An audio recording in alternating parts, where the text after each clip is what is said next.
I can't believe on my 75th birthday somebody wants to make a movie of me. That's kind of rare, don't you think? I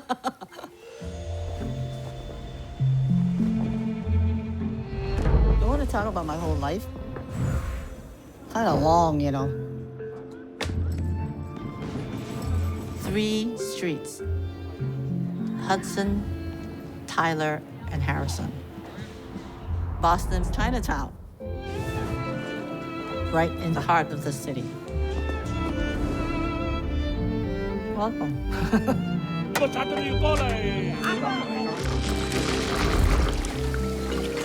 I love it here. Born and raised. But people would say, oh, you live in Chinatown? That's the only way you went to eat your chow mein. But it's so much more.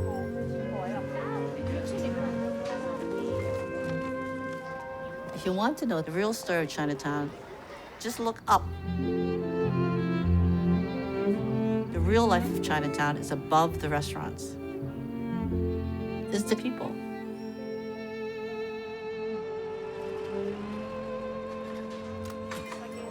Bye-bye，再見。誒，呢啲啱啱出嚟我熱㗎。好貴㗎，個幾銀錢個㗎。No，係啊。先生 eat。Go。我去買嘢咩？有人講我。新年快樂！你喺呢度住咗50年係嘛50年啊？Wow. I lived across the street before the highway was put up. It was all red brick row houses. 你初落係咪搭船咪搭機？你人哋初落機，你第一件乜嘢啊？落飛機咪落飛機啦。So, where to begin? I was born in Boston, Massachusetts, at 133 Hudson Street. My father was 12 years old when he was sent from China to America to work at his uncle's laundry in the North End. In those days, America did not want Chinese to settle here. They did not want Chinese men to have rights, to have wives, to have children. They just wanted your labor. They called it the Chinese Exclusion Act.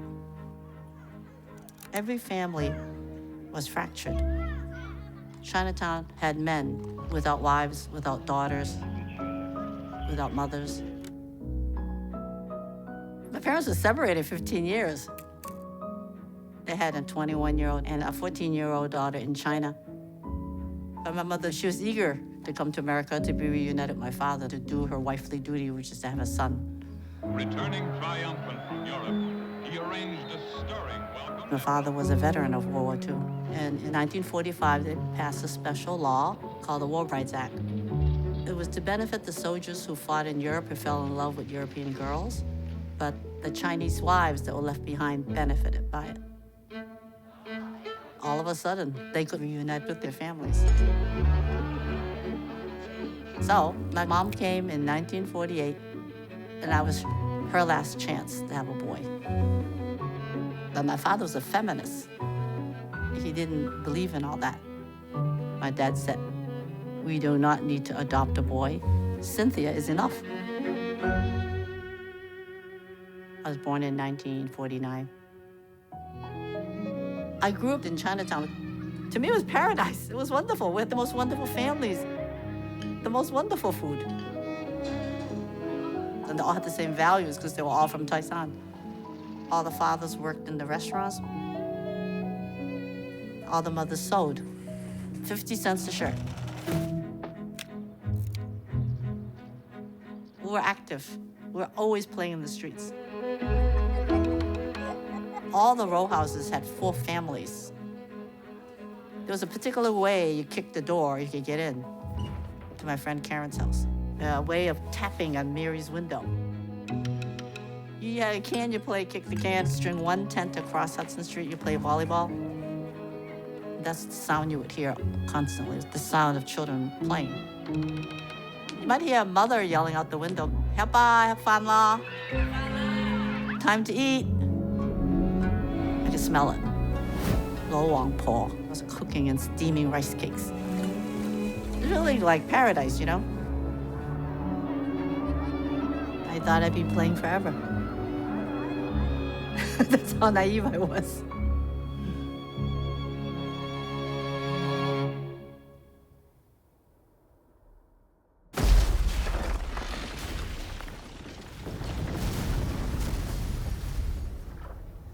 Be careful of the story that is told about you.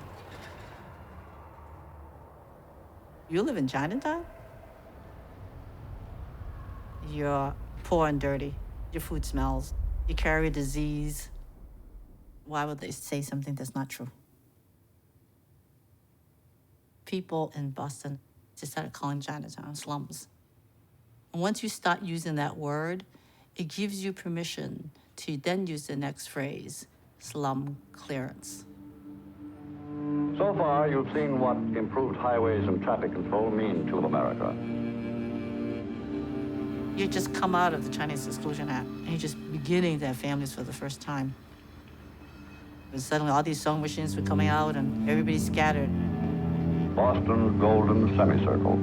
That's what Highway 128 is called today, Boston's golden semicircle. Nobody's against progress, but how do you ever forgive a highway?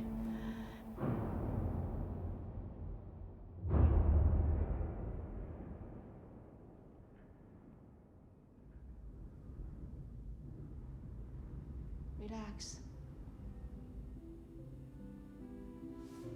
Stretch out. Step back.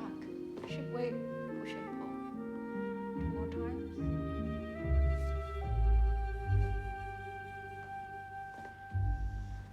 Did you remember your Tai Chi moves the last semester? No. I Well- remember this.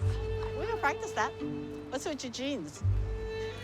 Do you like this? You like looking like a raggedy muffin? How did I meet Gwen? She was in my Tai Chi class. We started talking, and she became like a daughter to me. She said her birthday's March 26th. Your birthday's March 26th? I said, that's my birthday. And then she told me she grew up in Chinatown. I said, after we lost our housing to the highway, I lived in this prostitution alley at 7 Knapp Street. And she said, oh, I lived at 9 Knapp Street. You did? I don't know anybody who lived in that street.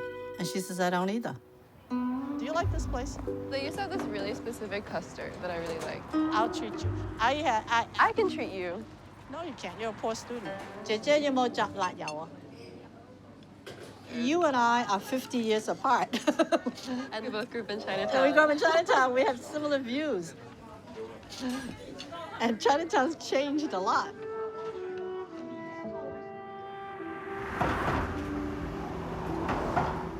I was 13. After the highway, we moved to this particular street corner on the edge of Chinatown. They called it the combat zone. And I ended up living right in the middle of it. Number 7 Knapp Street.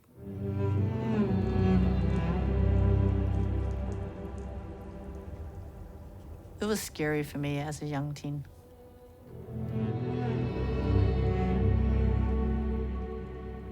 The prostitutes and the pimps were lined along my doorstep. And then suburban men would be parked all around. And I had to walk through all that to get anywhere. This was kind of an abrupt ending to childhood. My mother would say, don't look. Mohai, don't look. She didn't speak English, and she didn't want the men to notice me.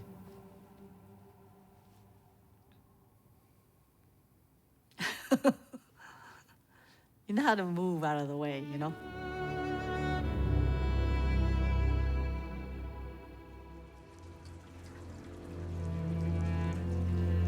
My home had been destroyed.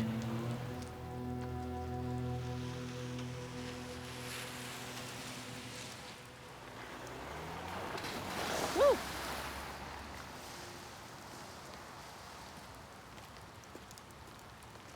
We used to play down there. I'm trying to remember. That sign says no trespassing. Violators will be prosecuted. Who's trespassing anyway?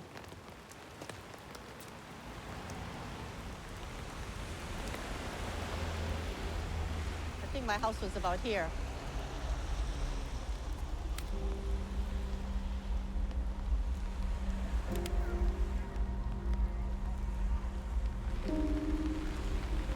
That's what America expected, for us to move out of the way.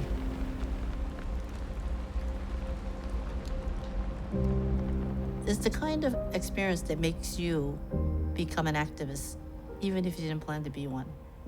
Because the injustices were so obvious that you could not go home and say, I'm not going to do anything about it.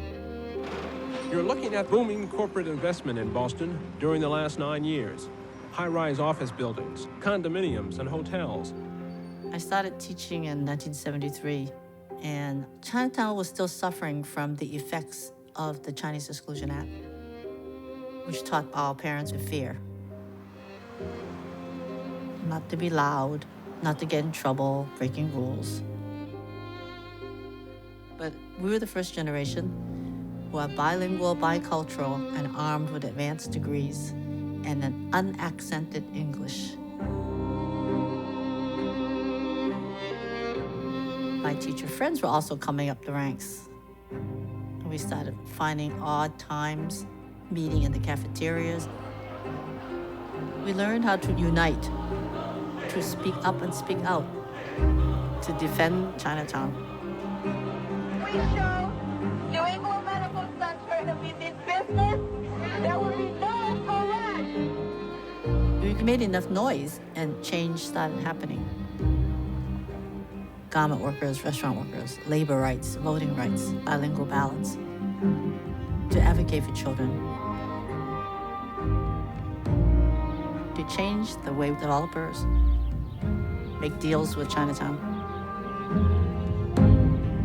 Nobody's against progress. Depends on what you develop, where you develop it.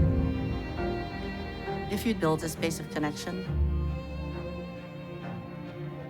affordable housing, green spaces, so that the Chinatown community can continue to grow and thrive. My friends founded these organizations, and we fought as a group to defend Chinatown to this day.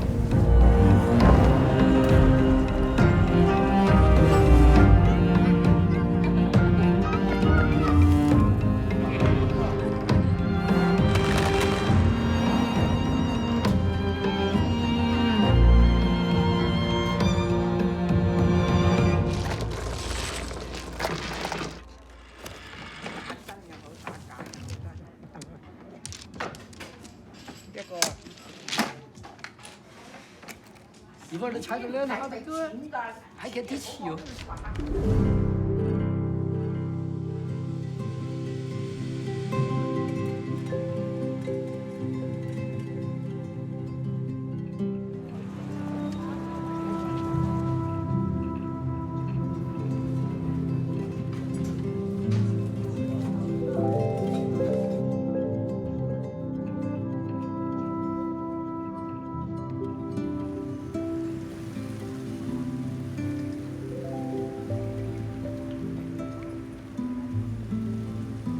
I'm glad we met. Same. I was reminded of a lot of things by you. Really? Yeah. Like what? That there's value in my story. Yeah. You always have to tell your own story. You have to make sure it's true. Because that story becomes your reality. What struck me about Gwen is she is a warrior in her way.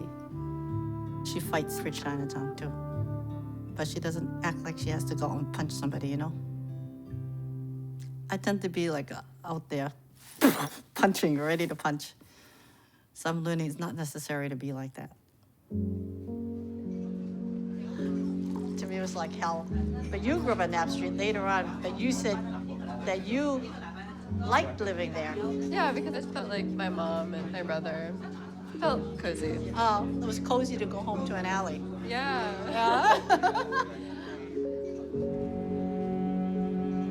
When you walk down it, do you kind of see what it used to be like? I don't usually walk down that street.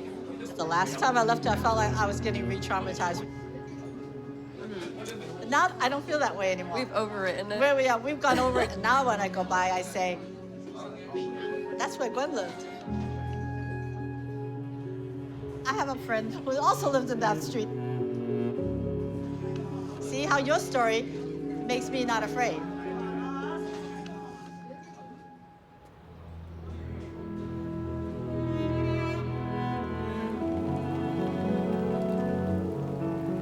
I've learned a lot, you know.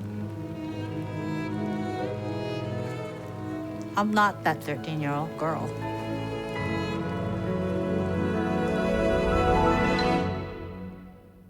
Well, I am in some ways.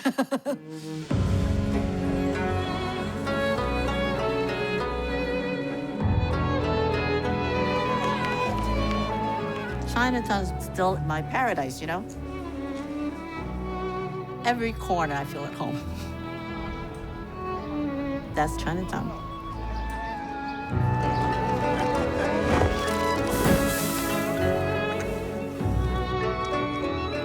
Our hope is like young people coming in, yeah, and older people sharing what they know.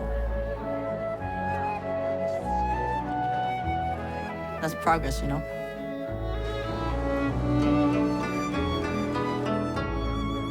So, if you want to know something about Chinatown, walk around. Try some foods. Look into organizations. You have to take that first step. But I might take you out to lunch. You might really like where I take you. And then you might go back a second time. Then after a while, the waitress knows you. And if you make the effort, the cook knows you. And then you'll be enriched, and they will be enriched too.